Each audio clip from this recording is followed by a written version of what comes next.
Chaitanya Charitamrita, Adi Leela 5, 40, and 41. Srila Prabhupada explains, the supreme living entity, Krishna, eternally manifests himself as the Chaturvyuha, or quadruple planary expansions. The purport of this prayer is that one should give up his false ego and pray to this Chaturvyuha by offering them obeisances.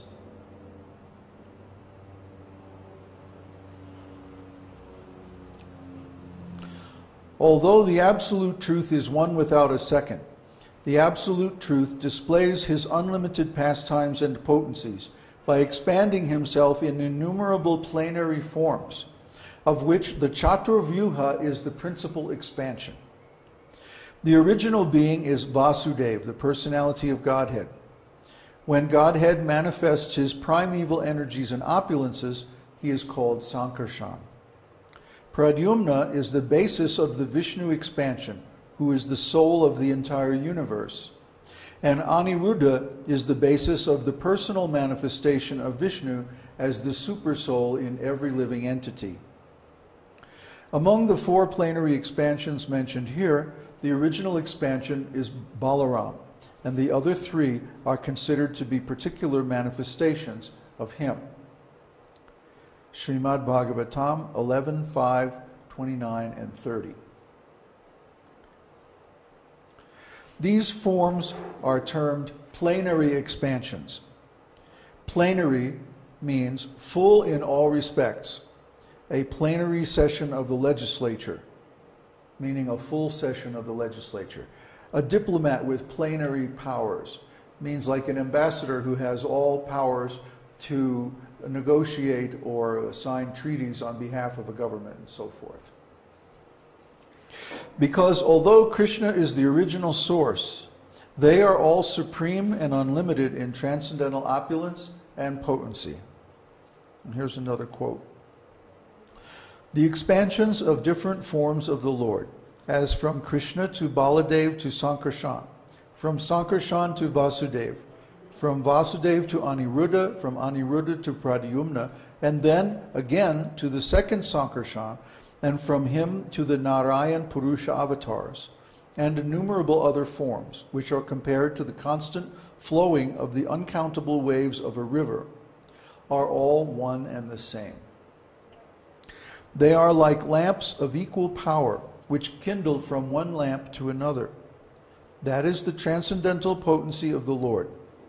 The Vedas say that he is so complete that even though the whole complete identity emanates from him, he still remains the complete whole. Purnasya Purnamadaya Purnameva Vashishyate. Sri Ishopanishad, Invocation. That's a quote from Srimad Bhagavatam 2.4.10, purport. Each powerful transcendental form of the Lord has an appropriate Shakti, or incarnation of his power. The Lord in his male form is the powerful, and in his female Shakti expansions, he is the power. He is the supreme controller and source of emanation, and she is his personified controlled energy. Just as the sun is the source of light, and the sunshine is the energy that emanates from him, similarly the Lord is the source, and the Shakti is the emanated energy. The forms of the Lord are collectively called Vishnu Tattva, and the forms of Shakti are called Shakti Tattva. There is a Shakti Tattva form corresponding to each of the Vishnu Tattva forms. Radha, the eternal consort of Krishna, is the original Shakti from whom all others expand. Similarly, Baladev's eternal consort is Revati, the daughter of King Raivata. The consorts of the four-armed Vishnu forms are collectively known as Lakshmi, wealth, power, or other opulences. Yet, each one is an individual whose qualities perfectly match those of her divine consort. The transcendental forms of the Lord appearing in the spiritual Vaikuntha planets are called imperceptible or unmanifest because they cannot be seen by ordinary people with material senses. The forms of Narayan and the second quadruple expansion are called perceptible or manifest, because although they are fully transcendental, they are involved with the manifested material creation and often appear as incarnations within the material universes. Thus, the unmanifest energy of the Lord is displayed in two aspects, as the Lord himself and as Shakti, his eternal consort or energies. The two kinds of energy are internal and external, or spiritual and material. Mahalakshmi, the consort of Narayan, expands herself as his internal spiritual energy, the living entities. The external material energy emanating from Narayan is manifested in three aspects, as the modes of goodness, passion, and ignorance. Sri Shakti, or Mother Lakshmi, the consort of Lord Vishnu, manifests the Sattva Guna, or mode of goodness. Bhu Shakti, or Mother Earth, the consort of Lord Brahma, personifies Rajoguna, the mode of passion. And Nila Shakti, or Durga, the consort of Lord Shiva, manifests the Tamoguna, or mode of ignorance. Mahalakshmir Deveshasya Bhina Bhina Rupa Chaitana Chaitanatmika Sadevi Trividha Bhavati Shaktyatmana Icha Shakti Kriya Shakti Sakchat Shakti Riti Icha Shakti Trividha Bhavati Shri Bhumi Nilatmika. Mahalakshmi, the supreme energy of the Lord, is experienced in different ways. She is divided into material and spiritual potencies, and in both features she acts as the willing energy, creative energy, and the internal energy. The willing energy is again divided into three, namely Shri, Bhu, and Nila. That's from the Sita-upanishad. Quoting from the revealed scriptures in his commentary on Bhagavad Gita 4:6, Madhvacharya has stated that Mother Material Nature, which is conceived of as the illusory energy, Durga, has three divisions, namely Shri, Bhu, and Nila. She is the illusory energy for those who are weak in spiritual strength, because such energies are created energies of Lord Vishnu.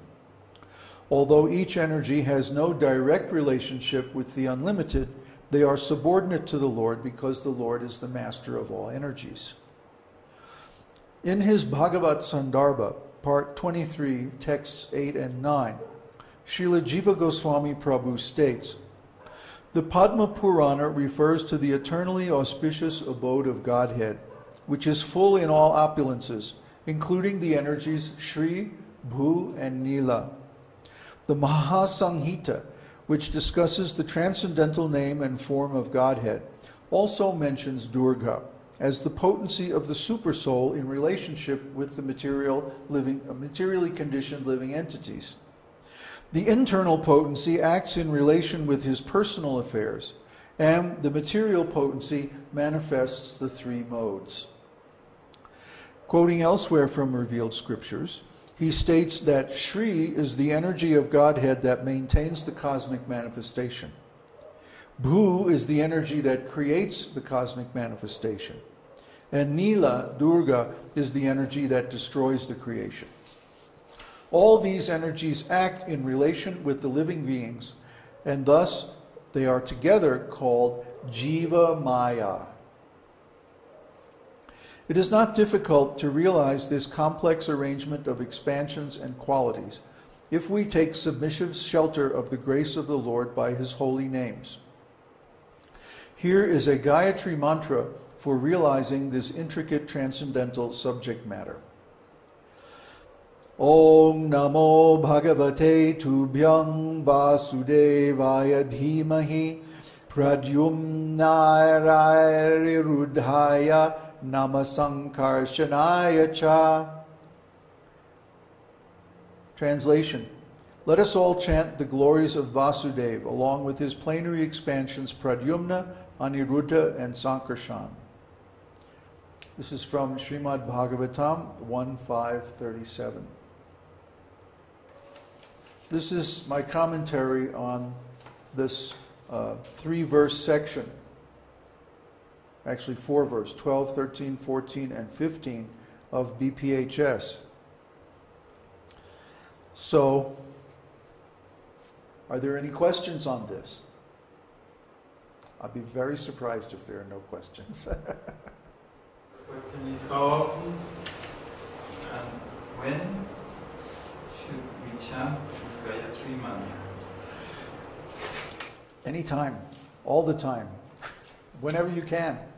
The best time to chant Gayatri mantras is in the 3 sandhyas, or the 3 borderline times of the day. Between sunset and evening, between